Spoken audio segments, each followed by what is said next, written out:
Baik, Assalamualaikum warahmatullahi wabarakatuh. Selamat siang, salam sejahtera untuk kita semua. Yang saya hormati Pak Bambang Brojo, Penasihat Khusus Presiden Bidang Perekonomian, yang juga dosen dan pimpinan waktu di Kementerian Keuangan. Salam Pak Bambang. Yang saya hormati pula rekan saya Pak Vincent, yang tadi sudah menyampaikan beberapa hal. Tapi yang saya senang Pak Vincent dengan segala efisiensi, target nggak berubah ya Pak Vincent ya? Alhamdulillah. Yang saya hormati pula Pak Bram yang telah mengundang kami ke sini. Ini satu kesempatan yang bagus Pak Bram, karena di luar ada banyak berita yang mungkin menimbulkan pesimisme. Tapi kalau saya lihat dari wajah-wajah para CEO yang hadir di sini Pak Bram, sepertinya cerah gitu ya. Saya menginterpretasikan cerah itu artinya optimis juga gitu dengan berbagai kondisi perekonomian kita. Terutama tadi beberapa hal yang juga disampaikan oleh Pak Bram maupun Pak Vincent gitu, untuk target 8%. Tentu yang saya hormati pula para CEO yang hadir di sini. Sekali lagi saya lihat wajahnya cerah dan mudah-mudahan itu representasi dari optimisme. Beberapa wajah saya kenal, ada Pak Arman, Pak Fangkar ada ya, dari Askrindo, juga tadi ada Pak Jimmy dan Pak Ferry juga yang di satu meja dengan kami. Kesempatan yang baik ini izin menyampaikan beberapa hal Pak Bram, Bapak Ibu sekalian, Pak Bambang, terutama terkait dengan beberapa isu terkini atau kondisi terkini dari perekonomian kita. Mungkin ini jadi bahan pembanding antara yang disampaikan oleh teman-teman sebagian ekonom dengan yang kita lihat dan kita baca sama-sama. Bapak Ibu sekalian, tentu yang sama-sama kita cermati sekarang adalah tantangan di global itu dinamikanya masih sangat kuat gitu ya. Dan kalau kita bandingin dengan beberapa periode sebelumnya atau tahun sebelumnya, di awal tahun 2025 ini tantangannya itu nggak berkurang gitu ya, bahkan bertambah lah. Yang tadi yang kalau bahasa saya sendiri secara pribadi, ketidakpastian yang ada itu pastian yang ada sekarang kita terima gitu. Jadi kondisi yang existing memang harus kita terima adalah ketidakpastian dari ekonomi global gitu. Yang terakhir tentu yang sama-sama kita cermati juga adalah kebijakan di pemerintah US gitu ya. Yang kalau kita lihat banyak hal yang dengan Trump 2.0 ini itu banyak hal yang sudah sangat berbeda gitu ya, yang dengan pola-pola sebelumnya. Contohnya misalnya hubungan antara US dengan Uni Eropa. Dulu sebelumnya itu adalah sekutu erat gitu ya. Gitu pula dengan US dengan NATO. Sekutu erat, tapi kalau kita lihat sekarang kondisinya udah sangat berbeda gitu ya. Kemudian juga mungkin US dengan Kanada, US dengan Meksiko, itu juga kondisinya yang tadinya sekutu, sekarang amunisi dari tarif itu dikenakan juga terhadap negara-negara atau kelompok negara yang memang selama ini menjadi sekutu dari US. Sementara kalau kita lihat US dengan Rusia misalnya itu dibandingkan dengan periode sebelumnya ini ya kan mungkin lebih baik gitu ya. Tapi untuk yang US dengan Cina itu kondisi masih tetap sama gitu ya, tensinya gitu. Nah ini yang kita hadapi sekarang tentu tidak mudah, dan kalau kita lihat juga meskipun belum pengenaan tarif itu belum dikenakan langsung secara kita, tapi dampaknya sudah kita rasakan minimal di sektor keuangan gitu ya. Kalau kita lihat koreksi sempat terjadi di IHSG pada saat misalnya pengenaan tarif US ke beberapa negara yang kami sebutkan tadi, yang tentu to some extent akan memberikan pengaruh ke ekonomi kita. Kita di kantor Menko mencermati terus perkembangan tadi, terutama juga menghitung kira-kira dari kebijakan yang sudah dilakukan di negara-negara yang sekarang ada, itu kira-kira posisi ini seperti apa gitu ya. Apakah bagaimana misalnya posisi surplus perdagangan kita dibandingkan dengan negara lain terhadap transaksi dengan US. Yang kedua, bagaimana posisi tarif barang-barang yang kita jual ke US dengan tarif dari negara-negara yang memang sekarang dikenakan tarif yang tinggi oleh US gitu ya. Untuk tadi melihat dan juga merumuskan respon yang tepat. Nah, di tengah tantangan tadi, kalau boleh kita lihat, coba next slide, di slide 3, ini tadi saya diskusi juga sama Pak Bram. Pak Bram tadi sudah catatan juga Pak Bambang tadi, kita di kuartal keempat itu 503 Pak Bram. Jadi masih alhamdulillah masih di 5% gitu ya. Dan kalau kita lihat juga di beberapa negara bahkan sebenarnya di bawah gitu ya, di bawah kita gitu ya. Bisa kita lihat misalnya Cina cuma 5%, Singapura 4,39, Brunei 4,2 gitu. Jadi kalau kita lihat posisinya alhamdulillah masih sangat bagus gitu ya. Yang perlu kita kejar mungkin tadi yang Filipina, Malaysia gitu yang memang growth-nya di atas 5. Tentu kita bisa ngelihat ini sebagai gelas yang setengah kosong atau setengah penuh gitu ya. Teman-teman yang pesimis cenderung melihat ini sebagai setengah kosong. Kok cuma 5 gitu. Kenapa enggak seperti Filipina atau Malaysia gitu. Tentu tadi itu juga kita terima masukan tersebut, dan tadi saya sependapat dengan Pak Vincent gitu ya, di pemerintah amunisinya ya APBN. Yang lain adalah tentu kolaborasi dengan swasta gitu. Dengan para private sector, dengan CEO yang memang kalau kita lihat share di pertumbuhan kita yang terbesar itu kan dari private sector gitu ya.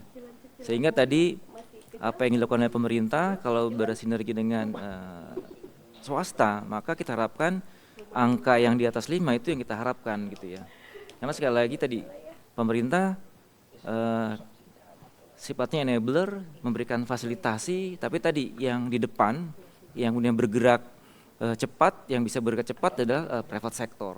Sehingga tadi saya sangat sependapat dengan disampaikan oleh Pak Vincent ya, tadi kolaborasi, sinergi yang memang perlu terus kita lakukan. Kami di kantor Menko kalau ada catatan, mungkin usulan perbaikan yang mungkin bisa mendorong perusahaan Bapak-Bapak sekalian bisa tumbuh lebih cepat lagi, lebih bagus lagi, itu kita siap gitu ya untuk bersinergi. Karena tadi nanti kalau perusahaan Bapak sekalian bisa tumbuh lebih tinggi, itu akan berimplikasi juga terhadap target-target pertumbuhan yang telah ditetapkan oleh Pak Presiden.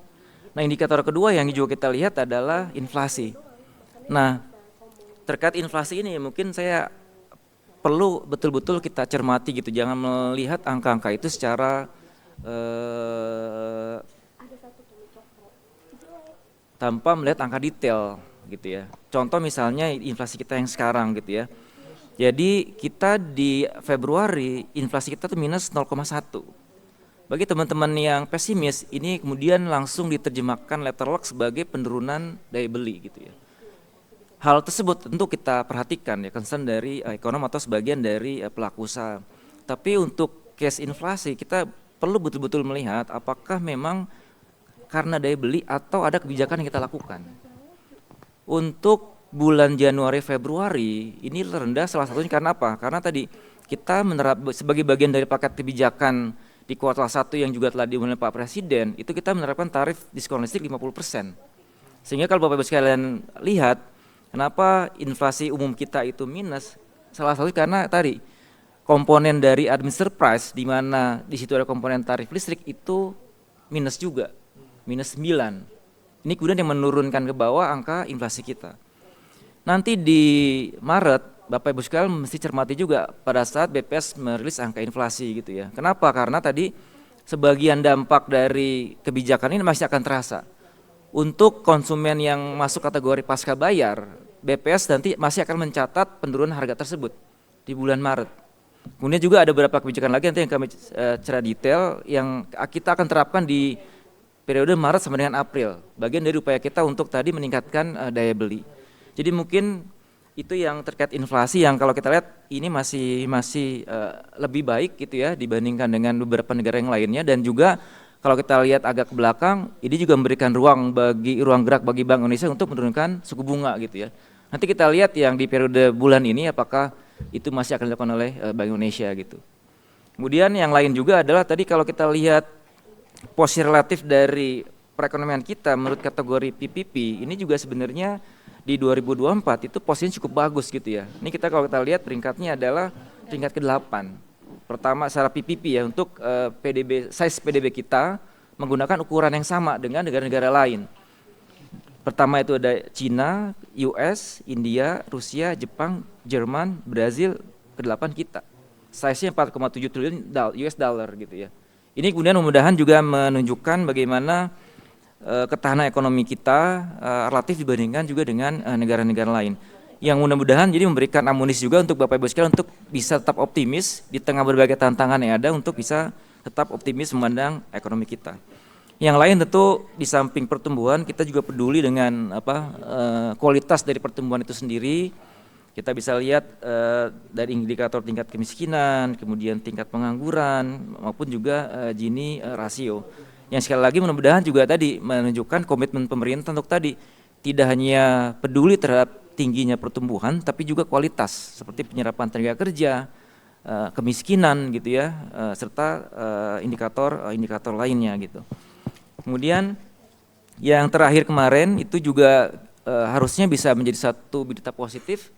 Kita masih bisa surplus di 3,12 miliar US dollar per Februari, dan ini salah satu ditopang oleh pertumbuhan ekspor yang kalau kita lihat jumlahnya rate-nya itu double digit ya, 14,05%.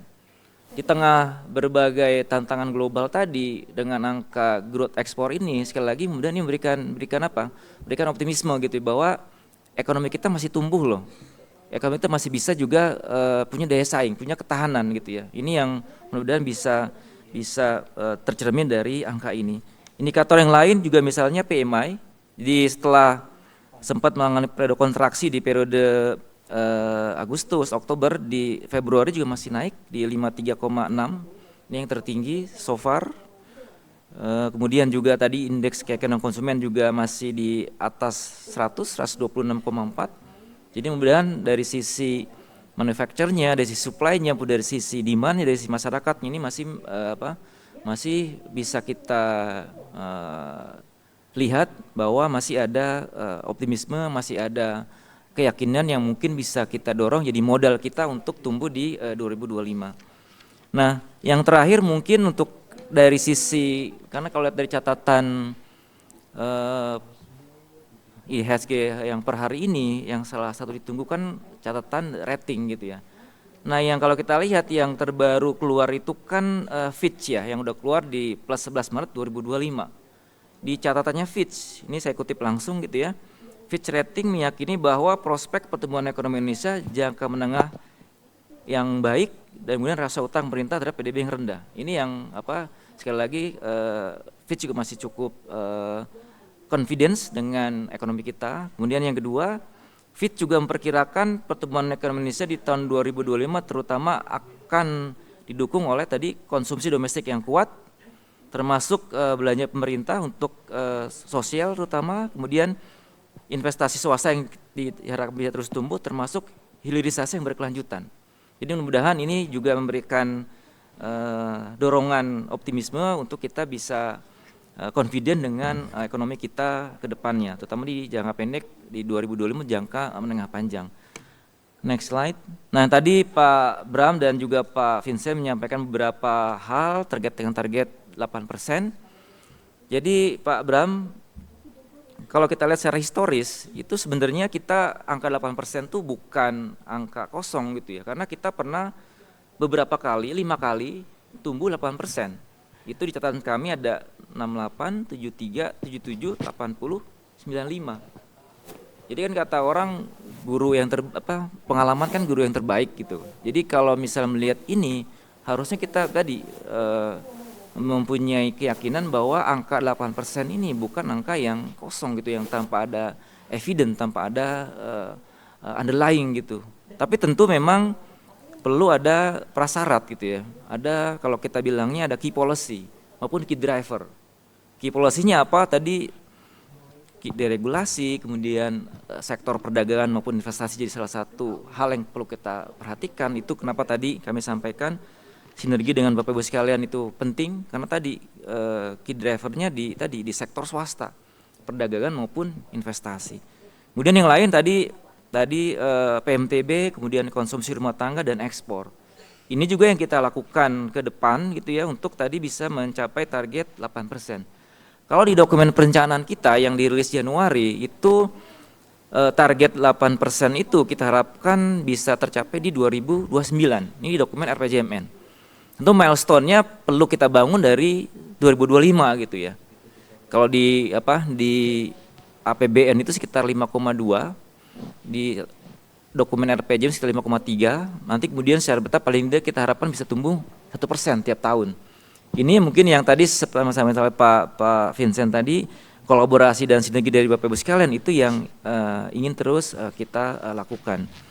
Nah, sebagai bagian penting dari milestone kita untuk pencapaian target 8%, tentu jangka pendek ini jadi satu hal yang penting gitu. Maka di dalam pengumuman yang disampaikan Pak Presiden tanggal 17 Februari 2025, ini ada beberapa hal yang kita dorong juga gitu ya. Ini kalau dulu saya belajar sama Pak Bambang, ini 8 kebijakan kita yang kita lakukan, kita rumuskan untuk KIS 1 2025. Jadi kalau yang di sebelah kiri itu adalah likuiditas injectionnya, uangnya yang kita dorong, di sisi kanan tuh supply-nya gitu ya. Nah, di sisi kirinya, di demand-nya untuk tambahan injection, tentu pertama adalah tahun lalu kita naikin upah 6,5%. Jadi ini bagian dari yang tadi ya, daya beli harusnya. Kemudian juga ada bansos di Februari Maret ini sesuai dengan arahan Pak Presiden itu kita realisasikan untuk yang KPKH, kartu sembako, kemudian kartu Indonesia Pintar, termasuk juga BLT yang ada di dana desa. Itu di Februari Maret. Jadi untuk lapisan masyarakat kita yang paling bawah itu kita injek uang gitu ya dalam bentuk perlindungan sosial. Kemudian yang kedua THR. Jadi seperti juga sudah sampaikan Pak Presiden kemarin, untuk THR PNS per hari kemarin harusnya sudah mulai cair. Jadi total anggaran yang dialokasi itu 50 triliun. Ini bagian dari injeksi kita melalui transmisi dari ASN. Sementara Pak pekerja juga surat edarannya itu paling lambat H-7 hari atau seminggu sebelum Lebaran. Yang baru mungkin yang terkait dengan ojol gitu ya. Karena di dalam kebijakan yang dilakukan atau didorong oleh teman-teman di Kementerian Tenaga Kerja itu untuk yang ojol pun itu diharapkan bisa juga memberikan bonus hari raya gitu ya. Yang kalau lihat dari size pekerja ojol ini maupun jumlahnya kemudian juga jadi tambahan daya beli. Nah kemudian itu kita lengkapi juga dengan diskon untuk beberapa komoditas yang memang jadi konsumsi masyarakat kita gitu ya.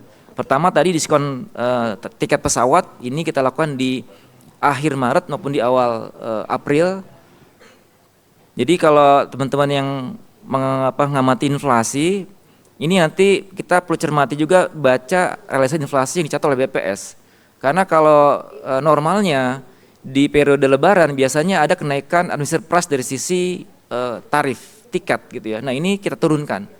Jadi kalau di hitungannya teman-teman di perhubungan, paling tidak dengan kebijakan ini tarif tiket bisa turun sebesar 14%. Nanti dicatat di BPS sebagai penurunan di administrative price. Ya lain juga tarif tol, ini kita turunkan di 2 angka 20%. Yang kedua tadi sektor perdagangan tadi, karena ini bagian dari saya cukup besar, adalah berbagai program diskon gitu ya. Ini juga yang kita lakukan di bawah dorongan teman-teman di Kemendak. Kemudian tadi sampai dengan Pak Vincent, kita memang berharap di momen Lebaran ini, apakah di akhir Maret atau di awal April itu ada kenaikan aktivitas dan mobilitas masyarakat yang signifikan. Ini kemudian yang kita harapkan ditangkap oleh para pelaku atau pengusaha pariwisata gitu ya. Sehingga tadi kita harapkan roda ekonomi bisa berputar. Total pergerakan masyarakatnya sekitar 100 juta 100 jutaan lebih ya Pak Vincent ya untuk yang tahun 2025 ya. 111 juta kalau nggak salah. Iya. 146, hampir separuh dari penduduk kita ya Pak Vincent. Ini kita harapkan jadi pemutar roda perekonomian kita. Nah tentu juga yang kita lakukan adalah menjaga stabilitas harga pangan. Karena secara siklus komoditas pangan terutama yang dikonsumsi oleh masyarakat pada hari puasa dan lebaran itu mengalami kenaikan. Ini juga di samping program injeksi likuiditas, diskon juga kita coba jaga stabilitas harga pangannya. Yang lain juga adalah tadi stimulus ekonomi. Yang sudah kita lakukan adalah tadi tarif diskon listrik, angkanya udah jelas, administrative price di inflasi kita turun, terakhir itu Februari -9. Kemudian yang kita lakukan juga adalah pemberian insentif untuk otomotif, yaitu dalam konteks PPN DTP untuk EV, kemudian PPN DTP untuk EV dan hibrid. Yang baru kita berikan adalah hibrid gitu ya, karena tadi secara share ini lumayan besar juga. Nah kalau kita lihat angka Februari untuk wholesale-nya itu month-to-month-nya ini udah bisa tumbuh 14%. Sementara untuk year on year-nya itu sekitar 2,2%. Wholesale untuk yang otomotif gitu ya. Yang lain juga tentu yang properti dan juga yang kita berikan baru adalah PPNDTP untuk sektor padat karya. Jadi untuk pekerja di bawah 10 juta itu PPh-nya ditanggung oleh pemerintah. Kita harapkan PPh yang harusnya dibayar itu bisa dikonsumsi untuk kemudian tadi menjadi bagian penggerak aktivitas ekonomi. Itu untuk jangka pendek. Nah, untuk jangka menengah panjangnya tentu beberapa kebijakan kita seperti misalnya tentu investasi masih akan jadi kunci. Slide 10. Ini yang kita harapkan tentu yang key drivernya adalah dari kawasan industri maupun kawasan ekonomi khusus. Per kemarin yang disampaikan Pak Presiden itu yang di KK Gresik untuk smelternya Freeport gitu ya. Juga ada beberapa yang lain. Tadi kalau untuk yang digital itu ada di KK Nongsa di Batam, data center misalnya di situ.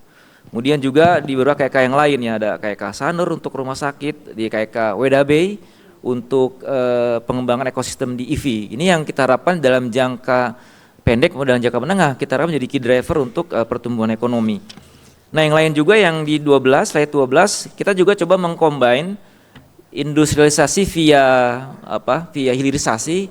Nah, ini kemudian untuk pengembangan sektor jasanya, itu kita juga meluncurkan beberapa kebijakan gitu ya. Yang terakhir yang juga diumumkan Pak Presiden tanggal 17 kemarin adalah peluncuran dari Bullion Bank. Yang pertama ini kita dorong dari Pegadaian dan BSI. Jadi setelah kita harapkan setelah hilirisasi maka misalnya produksi yang ada di Freeport yang kalau di perencanaan itu 50 ton emas per tahun, kita harapkan bisa diputer, bisa dikelola lebih baik dengan memanfaatkan intermediary function dari Bullion Bank. Dalamnya bisa Pegadaian atau BSI. Jadi dari sisi industrinya bisa berkembang, kita harapkan dari sektor jasanya, terutama dari sisi sektor jasa keuangan ini bisa kita dorong juga. Yang lain juga adalah per 1 Maret kita juga sudah menerapkan kebijakan di DHE. Jadi kalau Bapak Ibu sekalian perhatikan, kita punya sekitar 166 miliar US dollar ekspor untuk beberapa komoditas, yaitu pertambangan, perkebunan, kehutanan, perikanan. Jadi 126 miliar US dollar. Jadi sedikit lebih tinggi dari cadangan devisa kita yang sekarang. Nah, ini selama ini sebagian itu masih ada yang belum sepenuhnya masuk ke domestik gitu ya. Sehingga kemudian salah satu yang kita lakukan adalah menerbitkan PP 8 tahun 2025. Ini juga diumumkan langsung oleh Pak Presiden. Jadi dengan kebijakan ini maka devisa hasil ekspor untuk 4 sektor ini itu per 1 Maret itu kalau sebelumnya adalah di retensi 30%, per 1 Maret itu 100%. Kemudian sebelumnya adalah 3 bulan, dengan PP 8 ini adalah 12 bulan. Jadi kita harapkan uang atau devisa hasil ekspor yang banyak masih dalam bentuk US dollar, kita harapkan bisa masuk ke domestik dan jadi bagian engine kita untuk membiayai atau memutar roda ekonomi kita gitu. Nah, kemudian banyak pertanyaan lah, lalu gimana eksportirnya? Kalau kemudian semua hasilnya bisa harus diretensi selama 12 bulan dan 100%, kira-kira kelangsungan hidupnya seperti apa? Nah, ini untuk memitigasi tersebut, kita juga memberikan beberapa klausul fleksibilitas, misalnya kalau dicatat kita punya struktur masing-masing cost dari para eksportir ini, sebagian besar dari profit hasil ekspornya itu sebenarnya dipakai juga untuk operasional dalam bentuk rupiah. Makanya kemudian di dalam PP tersebut kita perkenalkan juga kalau eksportir itu memang setelah masuk ke dalam sistem kita dia mau konversi ke rupiah itu kita nggak larang. Silakan berapa kapan dan berapa jumlahnya itu kita nggak larang. Sepanjang itu dikonversi ke rupiah. Untuk kepentingan-kepentingan yang lain itu kita perkenalan juga. Misalnya untuk kewajiban kepada pemerintah untuk pembayaran dividen bentuknya falas, kemudian pengadaan barang jasa impor untuk bahan baku misalnya itu juga kita perkenankan. Yang kelima juga untuk pembayaran utang, terutama untuk capex-nya. Karena kita lihat di beberapa sektor pertambangan itu mereka butuh alokasi yang besar juga untuk pembangunan smelter misalnya.